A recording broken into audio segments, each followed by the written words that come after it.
Hi everyone, I'm Danny Walker and you're watching the Pageant Access recap for the 2015 Miss Universe preliminary competition. Before I talk about the contestants, I really want to recognize the lighting, sound, and stage designers for this show. I thought they did a phenomenal job. The girls looked incredible because of all of your hard work, and I'm sure that they really appreciate that. I hope that you guys don't go unthanked in this process. I definitely noticed the quality of the show. I loved the waterfalls for Swimsuit, and I love the columns for Evening Gown. I just thought that everything came together so nicely, and that you guys should definitely be recognized for all of your hard work. All right, let's begin with Swimsuit. Okay, so my first favorite did not disappoint, Miss Australia. Love her so much. She is so natural. She really puts off this really sweet vibe. I feel like when I watch her on stage that I can feel her kindness just radiating. I hope that she's a nice girl in real life. Probably. I'm optimistic. But she was just so great in Swimsuit. I loved her. Miss Colombia looks like she could be Sofia Vergara's sister. She is stunning. I loved her hair. She's super confident and she just looked super hot in swim. There's not much I can say about her. She was just incredible. Miss Dominican Republic for me, I've loved her in the months leading up to the pageant. She wasn't necessarily one of my favorites in terms of all of her official photos, but on stage she is a stunner. I feel like she is literally the easiest choice for Miss Universe. There would be no argument there with me if somebody was like, could she be Miss Universe? Definitely she can be Miss Universe. Miss France did do a great job for Swimsuit. I was proud of her. I felt that she really walked like a model, which is good. I think that can work for Miss Universe, but I thought that she would have wowed me a little bit more. I was hoping to see a little more confidence on stage from her for that, but overall a great job. Great Britain I wanted to mention because at the end of her swimsuit routine, she kind of went like this and put her hands through her hair, and I always wonder if that's choreographed or if it's something that was spontaneous. I don't know how I feel about hair touching in swimsuit. What do you guys think? I'm actually curious. What are your thoughts on if you think that girls should do that, or should they get marked down for it, or is it something that just shouldn't matter at all? I feel like I'm always rooting for Miss Haiti each year. I think they have such beautiful representatives and they just kind of haven't gotten everything together in the right way to make it work for a girl to win that Miss Universe title because it's so competitive.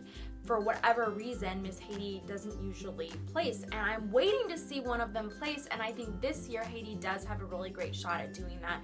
I thought that she really stood out in Swimsuit. She was very natural and she just looked like it was so easy for her to step on stage, and she was really comfortable. So I hope that she's rewarded for this swimsuit performance. Kosovo I have loved. The only thing I wish she would have done differently was to not look down so much. That's one thing that I don't like that contestants do. The floor is not going to disappear, girls, so you don't need to look down. Kosovo, you're gorgeous. Stay confident. Don't look down. Paraguay was gorgeous, very facially beautiful, I have to say, especially for Swimsuit. I don't know what it was, but she made everything look so easy and like she was having a great time on stage, which is always really good to see from a contestant, and I can definitely see a spot for her in the semifinals. Miss Philippines is obviously a fan favorite. I can definitely feel that from her. She's really kind of connecting to the audience in all of her performances, which is so great, but I hope that she doesn't think that this is going to be an easy Miss Universe win, because there are so many really great competitors. I want to see Miss Philippines really, work for that title and show us that she really wants it. Miss Puerto Rico was so fun for Swimsuit. She really looked like she was having a great time. She has a killer body. She had a great walk. Her posing was really on point tonight. I think she did a great job and she can definitely make it to those semifinals. Miss Thailand, she is just so cute. I do feel like she did seem a little bit young on stage tonight, which I don't really mind so much, but I hope that she stays really confident and gets a little bit more fierce for finals, because I really think that she is so stunning and gorgeous and that she can win Miss Universe, but I wanted to see a little bit more. I also thought that the foundation that she was using was a little bit dark, actually. I thought that her face looked darker than her body, which usually girls have the opposite problem, but I don't know what that was, and I hope that that gets corrected for the finals. Miss USA, wow, okay, so Olivia is obviously great on stage, but I don't know, when I saw her for Swimsuit this year, I felt like she didn't have the magic that she had at Miss USA. I don't know if it was that she realized like what a big deal this was, but I feel like in the past when she's competed, that she's just kind of almost not even realize that she's competing in a pageant, and she doesn't look like she's ever put under any pressure. And this time I felt like maybe a little bit of that pressure was kind of weighing on her, although she was obviously amazing. She had one of the best, swimsuit performances of the night. Clearly, in my opinion, top 5 worthy.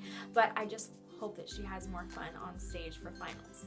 Okay, so my swimsuit award is gonna go to Venezuela. She was the most relaxed contestant on stage. She just looked so at home up there, and she had a great swimsuit body, posture, walk, pose, facials, I mean hair, you name it. She looked incredible on stage. Okay, enough with swimsuit, I don't care. I love evening gowns. So the first one I love is Australia. Of course, she's one of my favorites. I feel like she can be in the top 5 this year. I just love her that much. And I'm really glad that she chose a different preliminary evening gown than what we saw for her gown photos. Of course, it is another Galani gown, which I'm a really big fan of, but the dress really suited her. I have to say that I'm really happy that the Miss Australia organization let her be her. I feel like a lot of national organizations send girls to Miss Universe looking the same over and over again. And it's like, why do you even crown a new queen if all of your queens look the same? And this Miss Australia looked very different from last year's Miss Australia. So I really like that about her. Miss Brazil wore the first gown that wowed me tonight. It was really reminiscent of actually Miss Universe's Miss Columbia winning gown, because it had those sleeve details on the side that just looked like these hanging teardrop diamonds, and just the construction of the dress and the details were wow. I'm running out of adjectives for Miss Columbia because her wardrobe is killer. Oh my gosh, I loved her skin tight, just like form-fitting gown. It fit her like a glove. And I noticed that there's this trend this year for gowns where designers are using just tons and tons of flat back glue-on stones, which is really interesting because it's pretty typical in pageants to see a lot of intricate beading or sew-on stones, and it's really different, I think, to see flat back glue-on stones on these dresses, and I think it worked really well under the lights on stage tonight.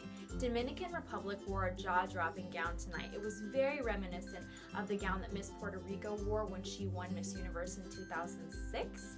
It was basically the same silhouette, style of dress, although in 2006 Puerto Rico had chain details on her dress, and this gown had silver and gold kind of dangling bead details on hers. Whatever it was though, it doesn't matter because it worked for her and she looked incredible on stage. She worked the dress, she's super confident, and I would put her in my top 5. I am so rooting for Miss Haiti. My gosh, she really stood out in her green dress. I think that not many girls wore green because it is a tough color to wear, but Haiti really pulled it off very well, and she just looks like she's effortless on stage. She makes pageants look so simple. I have to say Miss Ireland impressed me. She is the shortest contestant this year, standing at 5'5", but I felt like she walked off of a red carpet. She was so cool and calm when she walked, and she wasn't over the top, and I thought that the simple styling for her hair was really great as well, and the dress fit her perfectly. I'm so happy to see that Miss Kosovo wore the dress that we saw in her gown photos. I think that it perfectly suited her. The dress looked even better on stage than it looked in person, and for evening gown she wasn't looking down, and to me Miss Kosovo really looks like a 1950s Barbie, which I love. She just has such a classic look going for her. I have to give some mention to Myanmar. I think I'm saying that correctly. I thought that her gown was stunning. It was a very nude or almost blush tone pink color. I wasn't exactly sure, depending on the lights. And although she did trip, she did recover very well, and I thought that she stayed composed after that. But I have to give mention to the dress because it really was a beautiful gown. Okay, so Paraguay clearly wants to win with the gown that she wore tonight. The detail was so intricate. I felt like her gown was a work of art. The red really popped on her, and I felt like she really owned that stage for evening gown tonight. I know that Philippines is a really big favorite. I loved the dress, however, I did not like the hair and earrings with the dress.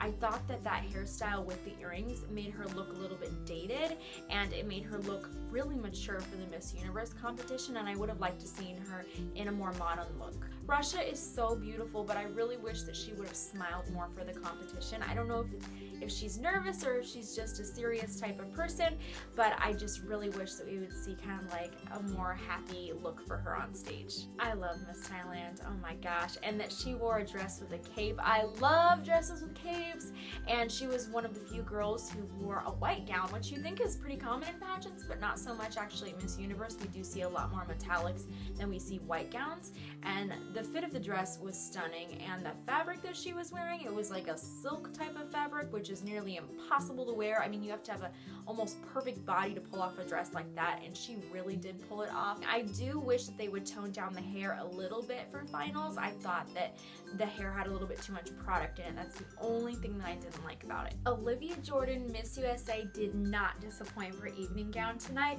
I felt like when I saw her on stage, I saw the Olivia that won Miss USA. She just looked really at home, and she just looked so confident, I felt, and really relaxed, and I love that about her.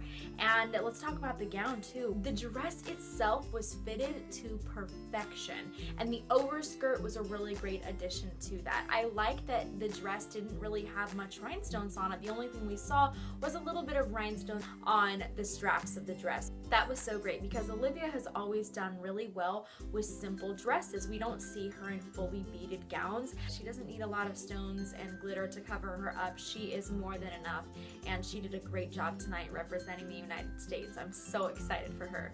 Those were the girls that really stood out to me at tonight's preliminaries. I want to know what you guys think though. Who did you love? What did you hate? What do you think about the fashions, the performances, the hair, the makeup, and the contestants? Who do you think is going to be crowned Miss Universe this weekend? So I'd love to hear your thoughts. Please leave those in the comments below. If you guys want to keep up with me, you can follow me on Instagram at Danny Walker or at Pageant Access. You can like my Facebook pages, Pageant Access and Danny Walker, or you can always tweet me at Danny Walker Music. Thank you guys so much for joining me for this episode.